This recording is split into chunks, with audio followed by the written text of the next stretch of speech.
Bonjour Vanessa, pourrais-tu s'il te plaît te présenter en quelques mots? Bonjour, donc je suis Vanessa Hans, je suis la directrice de la CCI France Philippines.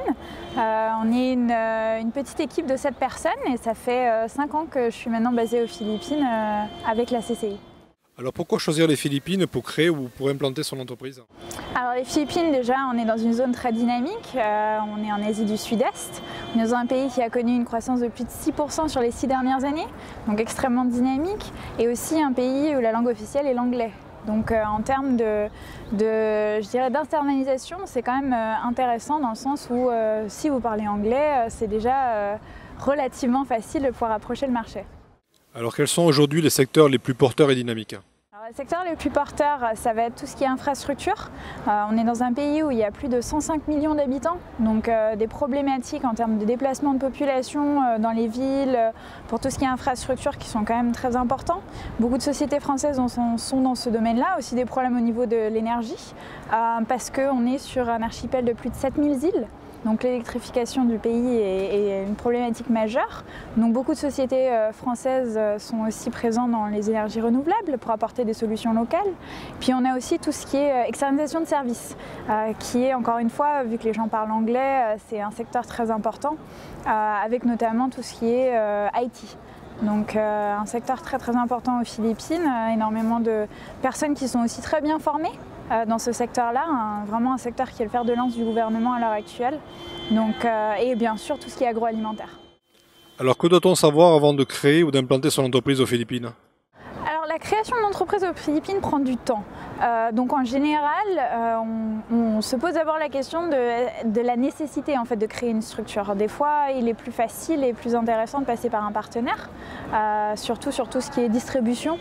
En général, la distribution est mieux faite en plus par les entreprises locales. Les réglementations aussi pour la distribution aux Philippines sont assez contraignantes. Donc déjà, c'est la première question, est-ce qu'on veut vraiment s'implanter ou est-ce qu'on veut uniquement pouvoir desservir ces produits ou ces services sur le marché? Et puis si on décide vraiment de s'implanter, dans ce cas-là, il faut être patient parce que les enregistrements prennent du temps. Il faut compter à peu près 6 mois pour créer une structure.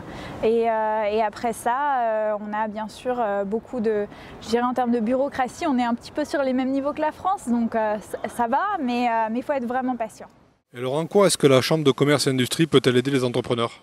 Alors justement, on facilite les démarches parce que c'est quelque chose qu'on fait assez souvent. On permet aussi aux entrepreneurs d'échanger. On a des comités où justement les entrepreneurs se réunissent et discutent des différentes problématiques. Des fois, pouvoir parler des problèmes ou des difficultés qu'on rencontre, c'est toujours quelque chose d'intéressant.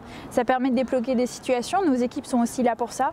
On a des gens qui sont experts dans la création d'entreprises. Donc c'est quelque chose qu'on a l'habitude de gérer au jour le jour. Pour finir, quels seraient tes conseils pour celles et ceux qui souhaiteraient venir s'installer aux Philippines? Alors pour venir s'installer aux Philippines, déjà on raconte toujours la petite histoire des Philippines. Quand les gens arrivent, ils pensent qu'ils sont en Asie et ensuite ils se rendent vite compte que en fait, c'est peut-être plus les États-Unis parce qu'il y avait une présence pendant 50 ans des Américains. Donc la façon de vivre et les façons de consommer sont assez occidentalisées. Et ensuite ils se rendent compte qu'ils sont peut-être en Espagne parce qu'on était colonisé pendant 3 siècles par les Espagnols. Donc au final, on est vraiment sur un pays où il y a un mix culturel assez important, mais des valeurs qui sont peut-être assez proches des valeurs latines, encore une fois, par la présence des Espagnols.